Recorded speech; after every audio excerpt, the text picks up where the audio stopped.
If you know what you're called to build, but it still isn't paying, don't jump to the dumbest conclusion possible. Maybe it isn't real. Sometimes the calling is real. The problem is that something underneath is still underbuilt. It's usually one of these 5 things: your clarity, your competency, your consistency, your capacity, or your credibility. So this video is not about whether your calling is fake. It's about how to diagnose what still needs to be built before the fruit can mature. Hey guys, my name is Thomas Emmanuel Orms, and I am on the way to being Orms O'Brien. I'm currently the president and co-founder of Building a Home Inc., along with my wife, Vanessa. And we usually give an introduction of ourselves because we understand that our verbiage is very unique to us.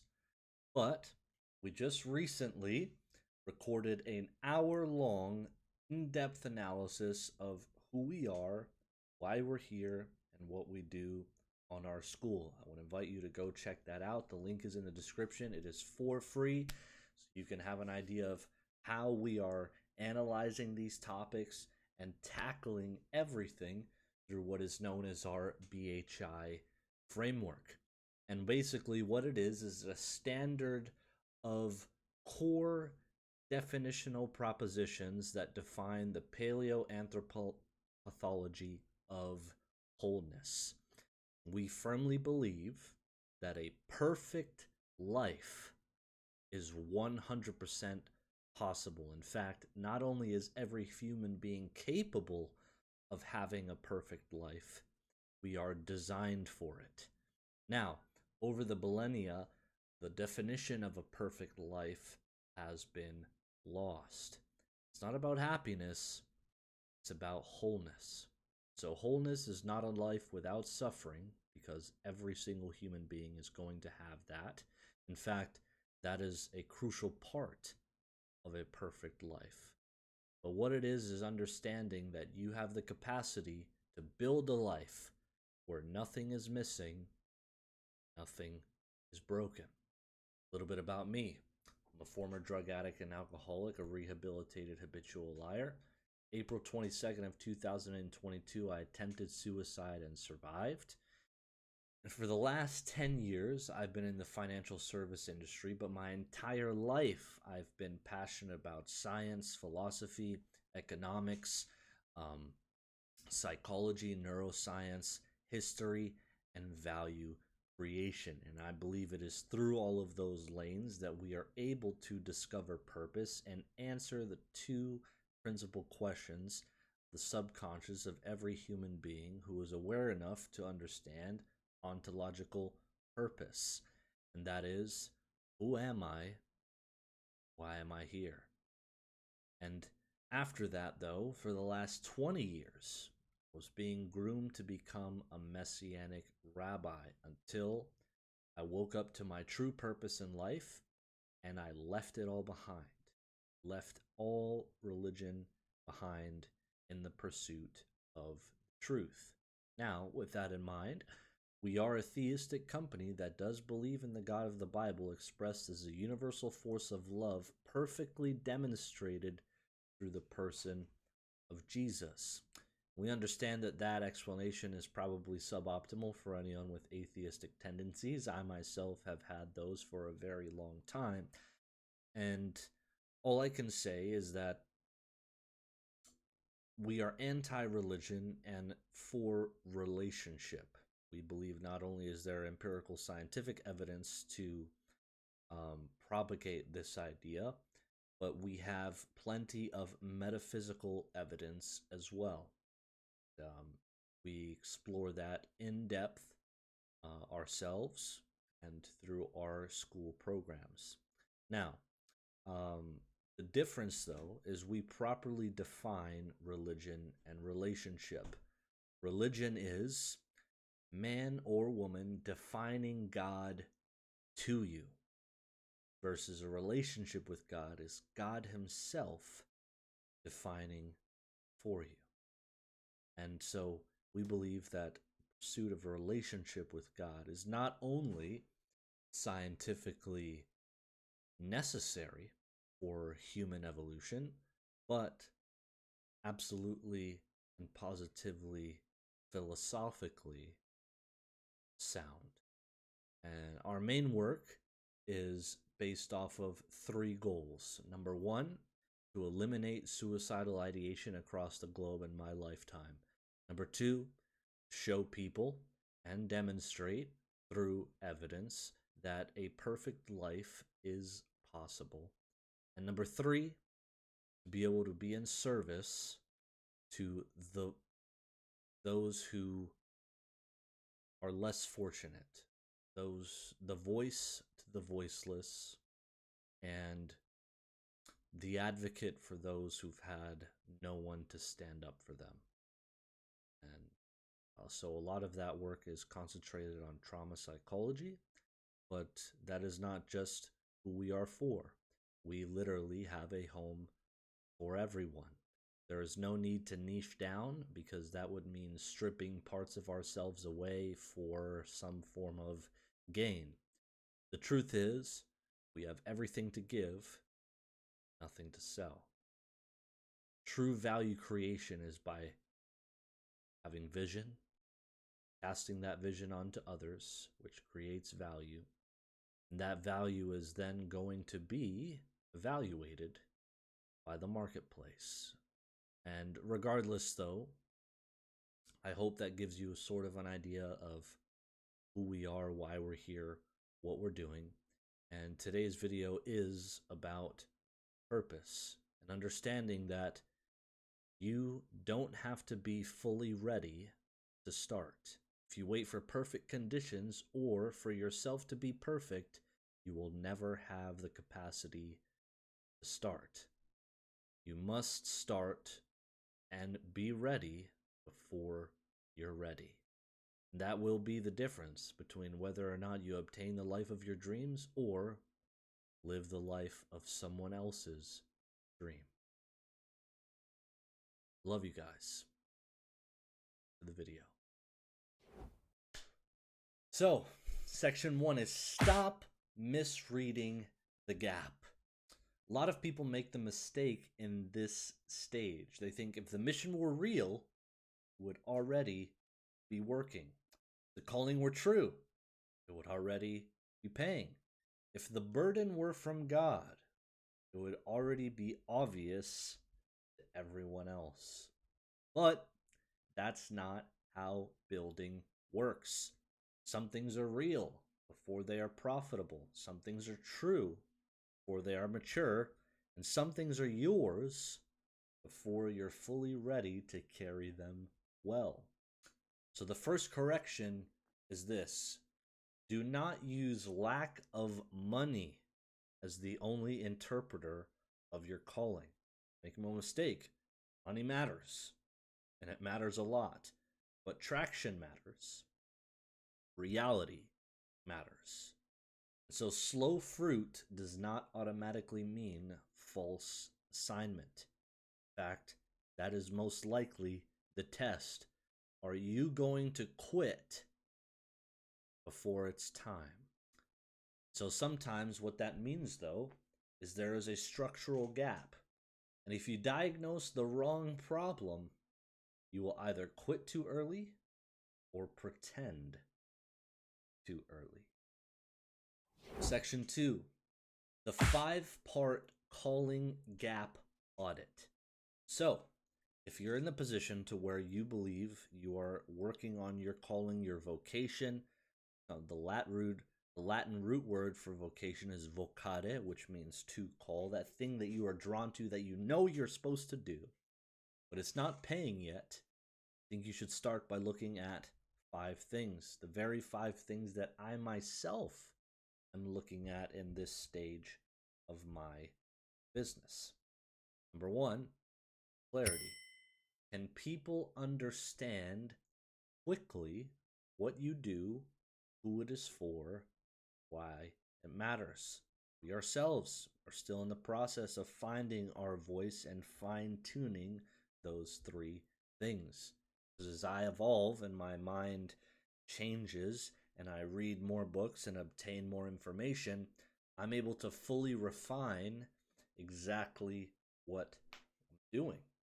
But a lot of people are not underpaid because they are untalented.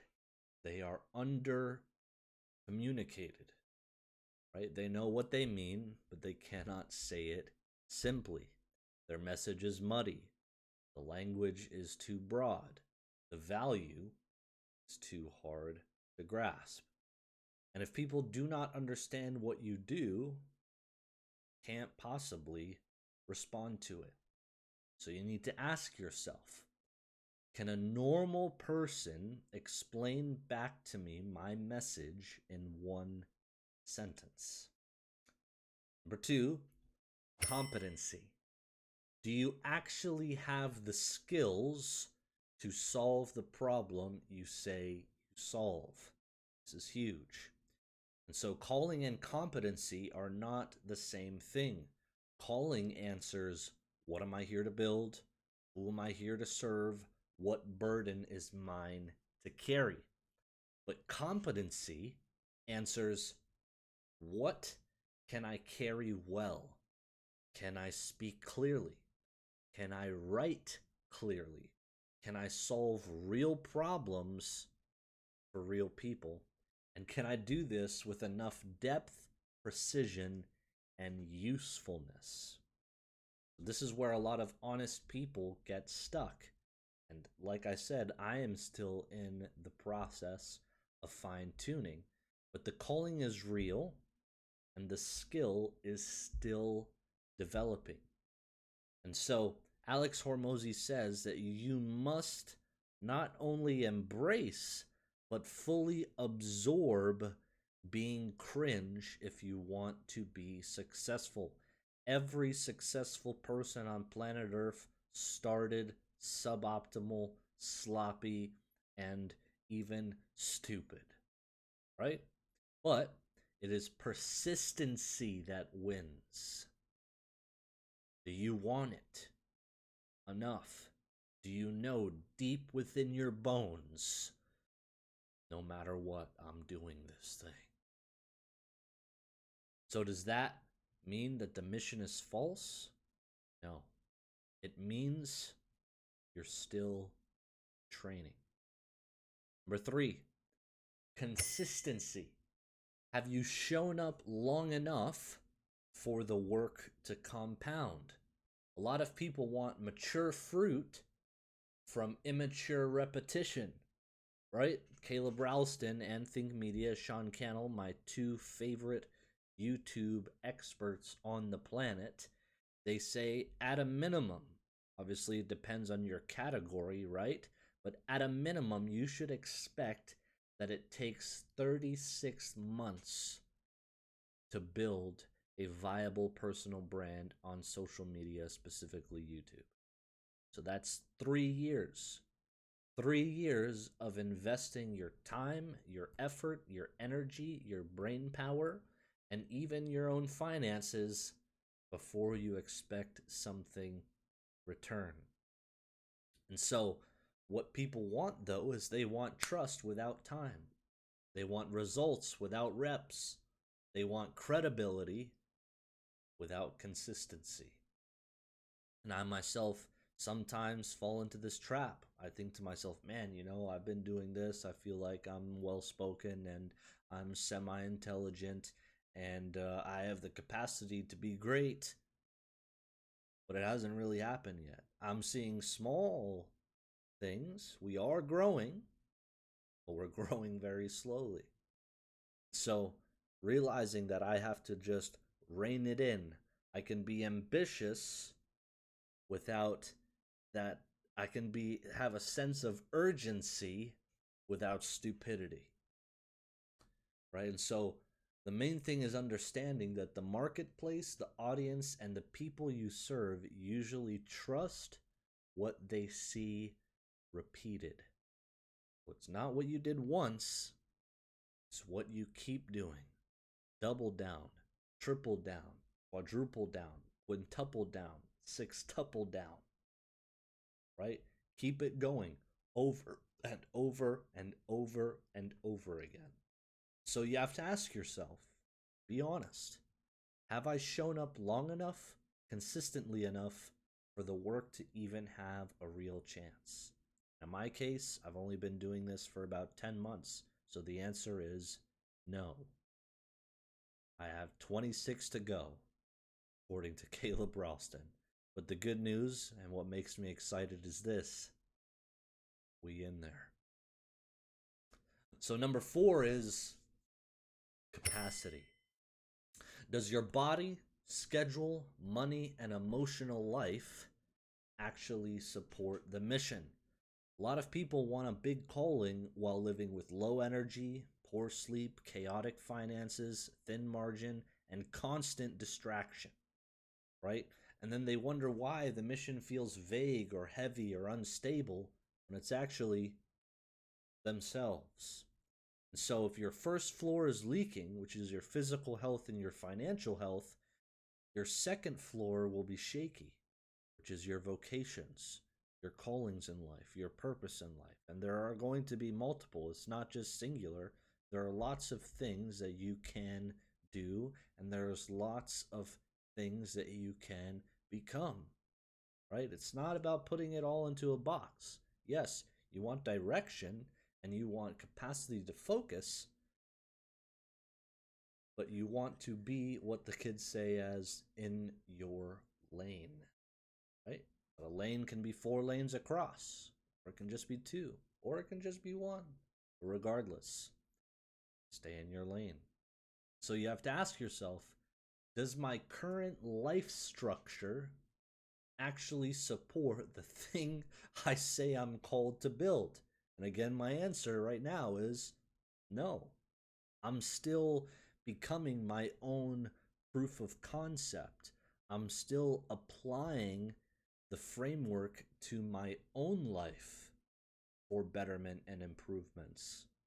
And so, again, understanding that I am capable and I am building my capacity. Number 5, and this is the big one: credibility.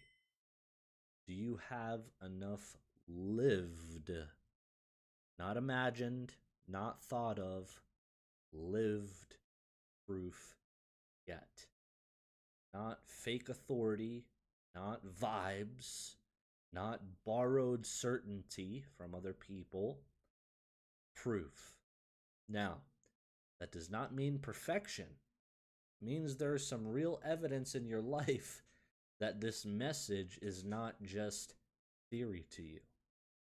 It means you are practicing it. It means there are receipts. And it means your life is becoming congruent enough to support the weight of your words. So again, ask yourself, am I asking people to trust something that I have barely tested? Thank God, my answer is no. I have not so far been asking people to trust what I have to say. I have been very honest since the beginning when I started recording these videos that I am on my way to becoming the person I'm meant to be. And these videos are documentation of our journey, but also providing value where I can, how I can, as best I can right now. Section 3, now, my honest example. For me, part of the gap right now is competency. I know BHI is mine to build. That part is not the question. Question is whether I'm developing enough strength in the core areas that this message requires. I have lofty goals, which means I have to become loftily skilled in several different areas. The Brand Journey Framework by Caleb Ralston is probably the deepest and most informative tool that any one person can use to figure out what they want for life, not just personal brand or content. It is a philosophically sound and existentially scary framework. Because to be able to get to the bottom of it, to the meat and the bones of it, you're going to have to be very honest. You're going to have to be self aware enough to really know what you want to do. Most people don't know that. Obviously, the BHI framework, we try to address how do you know what you're supposed to do? Well, part of it comes from identity, which is knowing who you are. That in itself is an entire process. It's a process of contemplation, going into your intuitive mind, and uh, discovery and receival, really.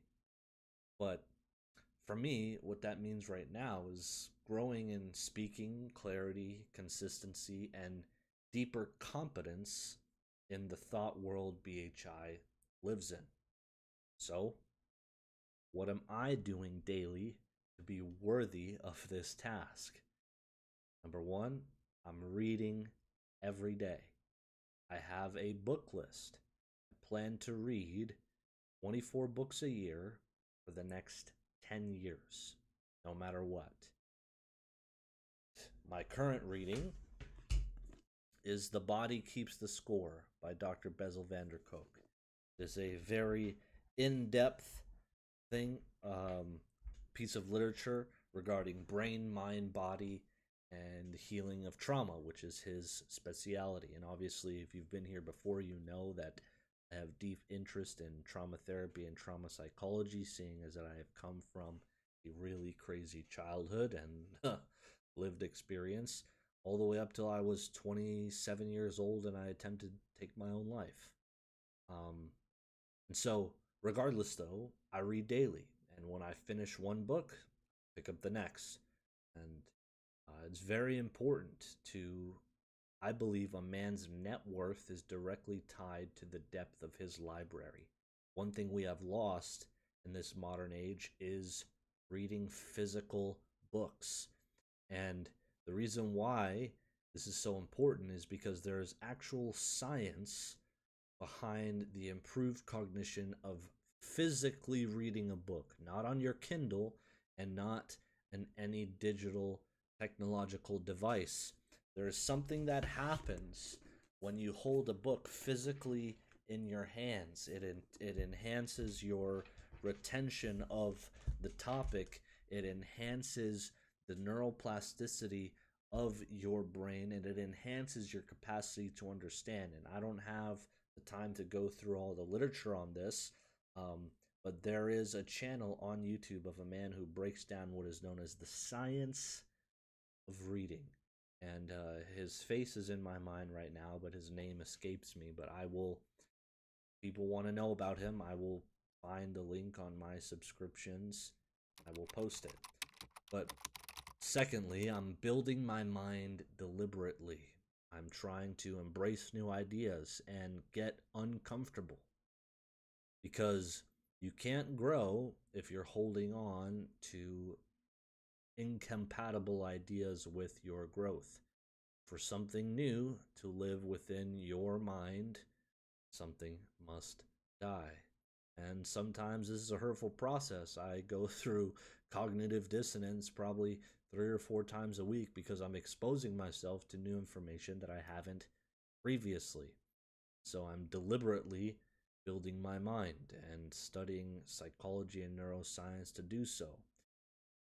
Thirdly, I'm planning more structured education. If you've been here before, you know that I very soon plan to enroll in a formal university, the pursuit of a degree of psychology. But before that, I'm going to be enrolling in what is known as Peterson Academy. I have a deep respect and fondness for Dr. Jordan Peterson. I think he is one of the most prolific intellectuals of our time. And if you're familiar with his platform, Peterson Academy, it is university grade courses that you would be receiving if you were an attendee of some of the most prestigious schools of learning in the entire planet. They had literally hired the best professors in the world to talk about the best subjects that are necessary for lots of different people. They have a variety of different courses. This is not a promotion, but it is something that I plan on doing. And I would invite you, if you seek to be an intellectual or an academic or someone who wants to sharpen their skills and their own field of work and study, definitely check that out. Number 4 is I'm practicing the framework in real life for a few different things. Marriage. My wife is definitely a professor in my life. I learn from her daily. I wouldn't be who I am today without her. That's for sure. Number 2, training. I train 4 days a week at the gym because obviously, like I said, if you've been here before, you know that I am not in the best shape that I could be. And that's okay. I am on my way. I train 4 days a week at the gym. I eat a very specific meal plan. I'm not going to call it a diet because that word is antiquated and overused, I believe. But I structure my meals in a way that allow me to have the best bang for my buck while I train. I do high protein meals so that my muscle protein synthesis can kick into the max. And there's so much literature. Like, if we took all of the books and the papers on what resistance training is for and how good it is for you, they would probably wrap around the entire planet at least twice. Muscle is the key to longevity and overall health. If you are not building muscle, then you are not healthy, period. End of story. And so whether you're going to do calisthenics or you're going to, punch fear in the face and go to the gym and be a fat guy or a skinny guy training in front of other dudes that are jacked out of their mind, then go for it. And that's for both men and women. Muscle is a requirement for longevity. The more muscle you have, the longer and healthier you will live. Money, finances. My wife and I are going through the BHI framework for financial health, which is getting on a MAP, which is a money acquisition plan. We call it that instead of a budget because a budget is restrictive. That's not a value creation mindset.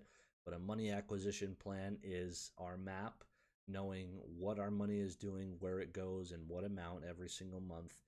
And we are saving with intention for very specific goals. Number 2, we're getting out of consumer debt. I came into our relationship with probably $60,000 worth of debt. We've been able to cut that to probably $35,000 now. So we're almost halfway there. And getting out of consumer debt is the foundational principle for financial health.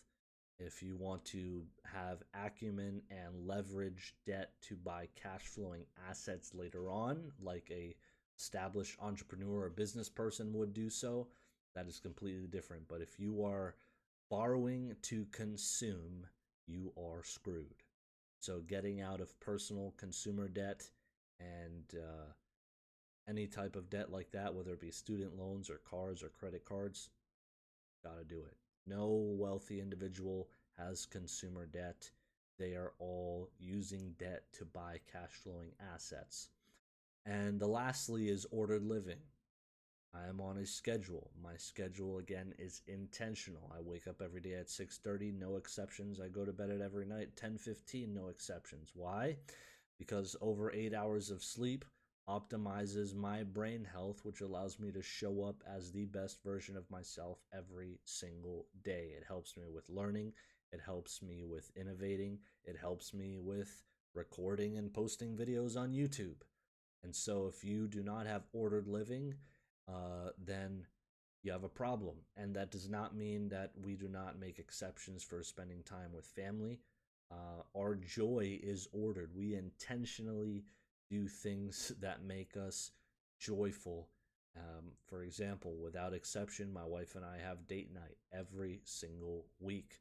All of the marriage experts and literature on marriage in the entirety of the universe will tell you that if you stop dating your wife after you're married, your capacity for prolonged um, happiness, longevity, sexual desire goes way down. And we're talking not just single digit percentile, we're talking double digit, 20, 30 percentile chance of all of those things going way down, and your percentile chance of getting a divorce going way up. So our joy is also intentional, and our hobbies are intentional. We do the things that we love with the people we love doing them with on purpose all the time. um, but again, it's ordered so that it we don't become hedonistic and it takes over. Our joy takes over our entire life. It's not how it works, because there is time for deep work, deep concentration.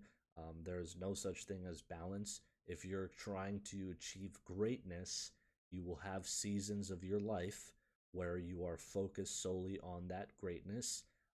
But For us, we believe in ordered living. And so I work very hard during the week and I play very hard on the weekends.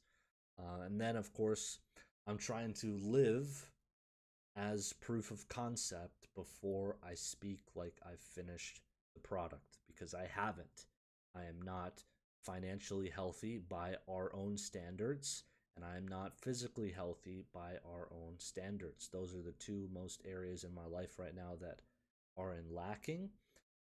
And they are my absolute concentration at the moment, mostly because that's the room you live in every day. The first floor of your house is your living room, and it's your finances are a reality every single day, and your physical health, the person that you wake up and look at in the mirror every single day. And so, when you have those two things in order, you have the capacity to steward everything else. And there's a lot of literature on why these things are important: the reduction of anxiety and stress. When you know that you're in shape and when you know that you're financially healthy, which just means having a map, a money acquisition program, and or a budget, getting out of consumer debt, and investing for the future. When you're doing all three of those things, you are financially healthy. That's what all the literature around the world says. Everyone has their own flavor, their own seasoning on how they have people do that. You have the Ramsey Solution guys, you have the Garrett Gunderson guys. All of the most successful people will tell you how they are financially healthy, but we have extracted the principles behind all of those things and tried to make it as plain as possible. And so that is the posture. It's not fake mastery. It's not false humility. It's just honest development. And if you're able to be honest with yourself, with your family, with your community, this is where I am, this is where I'm going, and this is what I need to do to get there, well, you're already on track for the most amazing life ever. Section 4: what not to do in this season. There are 3 bad moves in this stage. Number 1, do not quit too early. Say it again. Do not quit too early. Give yourself the chance. Finally, once and for all, just say it. I'm going to finish. Never finished anything before, but this, I'm going to finish. Do not treat slow fruit, slow maturation like instant disqualification. We've all heard that old adage: comparison is the thief of joy. Yes, you must expose yourself to those who are more successful than you are, because what that will do is expand your mind and show you the things that are possible. But if you compare yourself now to where they are now, which they could be 10, 15, 40 years into their craft, of course their life is going to look completely different. Do the process, right? As the kids would say, trust the process. Within that is number 2, do not fake maturity. Do not use the word calling to cover weak skill, weak structure, or weak repetition. Be honest. Say, this is where I'm at. I haven't fully mastered everything I need, but I am on my way. That is a very hard in between, but you just got to ride that lightning for as long as possible. And guess what? It will come. And there is no really end, because if your goals are big enough, then you are going to constantly evolving to be able to achieve the vision, right? Because a goal is an individual milestone that you have along the way, but your vision is the overarching theme and the thing that you need other people to help you accomplish, right? That's Garrett Gunderson. He says a goal is something that an individual can accomplish, a vision is something that a group of people can accomplish. So the person with the vision, it's their job to cast it properly, to be able to communicate effectively, to show up so that other people are like, yes, we're going to go in that direction and go do that thing because we believe in that person. Okay, and number 3, do not romanticize being early, right? Being early is not an identity. That's not who you are. Who you are is actually the finished product. But what's happening is that because the mind can exist in both the future, the present, and the past simultaneously, reality, your reality, who you are, is catching up to who you are meant to be. And so remember that. Being early, that's not who you are. Where you are going is who you are. You are on your way. It is a season. The point is to outgrow it, right? And so this is where a lot of people drift. They either collapse into shame, right? Or inflate into performance. That's why you get these billions of internet gurus. 5 years later, you find out they're full of shit. They were renting the Lambo, they were renting the house. All of the fake IG masters out there, they did not stick to the process. They didn't stick to the season. They didn't outgrow it. They allowed it to become their identity. They romanticized it. So they either collapsed into shame and quit, why you don't see them no more, or they inflated into performance and they pretended to be a person that they're not. So the truthful middle is this, because if you cut down the line in between, you receive the truth. The truth is past. You have to pierce the veil and understand that you may be called, may still be growing, and it leaves you with a responsibility that you need to build what is missing. Don't let anyone convince you otherwise. Do not let anyone tell you that you can't, or that you shouldn't, or that you won't. That is entirely up to you. Alex Hormozy, again, as you know, I quote him often. He's one of my heroes. He says, ignore the opinions and the critique of people whose life you don't want to live. If you look at their life, and their life is not one that you wouldn't want to have an approximation of looking like, you don't have to listen to a word that person says.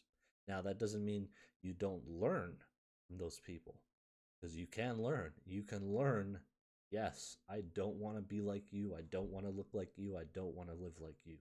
Those are valuable lessons. But you do not have to ingest their opinion or their critique of you. You can learn that what you were meant to learn by God placing that person in front of your face in that moment, so that you can grow and move to that next step who are meant to be. So, here is the one life change call to action I want for you right now. This is the actual next step. Take out your phone or your notebook and write these 5 words down: clarity, competency, consistency, capacity, and credibility. Now, next to it, I want you to score yourself from 1 to 10 on each one. This is going to require some self-awareness here and some honesty. Okay, so 1 to 10. Then answer these 2 questions, right? which one is lowest? And what daily rep will I do for the next 30 days to strengthen it? That is the brick. Because if you think, you take no action, nothing will change. Action is the most profitable skill in the entirety, not only human history, but in the universe. Be the one who takes the next step. Journey of 1,000 miles starts with putting one foot in front of the other. Right? So that's not vague inspiration. That's not waiting for confidence, because if you wait for confidence or motivation, you'll never get it done. Just do it anyway. No matter how you feel, do it anyway. I have almost all the time, I don't want to record videos because I feel like I'm inadequate and I'm still figuring this stuff out. But I do it anyway, because guess what? Now I have a forest. I have a library of documentation of who I've been, where I'm going, how I'm doing, and I can see my improvements, right? Most of the time, I don't want to go to the gym, right? But I do it anyway. Most of the time, I am not encouraged about how I look, which makes me want to say, screw it, and continue to have bad eating habits. But no, I say no. From August of last year till now, my wife and I have been in the gym and eating right. And it is paying off, but it's slow. It's not like crash. It's not like trying to burn the ships and get it all down. No, it's understanding that this is a pursuit of a lifestyle, right? Your style of life, right? Is your style going to be a style of poor, unsuccessful, victimized, weak individual? Or is your style of life going to be financially healthy, physically healthy, someone with identity and integrity, someone who operates from love and in the pursuit of truth, someone who has vocation, someone who has real joy in their life, that does things that they love with the people that they love doing, someone who has the chimney of their life, which is release, right? Which is letting go all of the people and things that do not serve your purpose. Someone who has true wisdom in their life, which is understanding all of the things that have happened for you and not to you, and you can utilize past, present, and future version of yourself to get you to where you need to be. That is perfect. That is nothing missing, nothing broken. Ask yourself the question: if you had love and truth, if you had identity and integrity, if you were physically healthy and financially healthy, if you had calling, if you had purpose, if you had real joy, if you had the capacity to forgive and to forget, and if you had wisdom, would you have anything missing from your life? Not at all. So, don't demand fruit before formation. Just one weak point, one honest diagnosis, one daily rep, 30 days. Trust me, from now, 30 days, if you stick to improving that one thing, you will be amazed, because what happens, success compounds. When you aid yourself in one area of your life, you notice that it affected several other areas of your life, and you're like, oh my gosh. And then when you start working on everything simultaneously, and you work on your clarity, competency, consistency, capacity, and credibility all at once, it's just like, woo! Let's go, baby. Let's get excited. So that can actually change your life. So if your calling is not paying yet, do not just ask whether the mission is real. Ask what is underbuilt. Because sometimes the problem is not the calling. Sometimes the problem is that clarity is weak or skill is immature. The reps are too inconsistent. The structure underneath the mission cannot carry the load yet, or the proof is still being formed. That is not failure. That is training. Tell the truth, find the gap, build what is missing, brick by brick. It's Thomas Emmanuel, and soon to be O'Brien. I love you guys. If you're looking for some accountability, please join us in Skool. The link's in the description.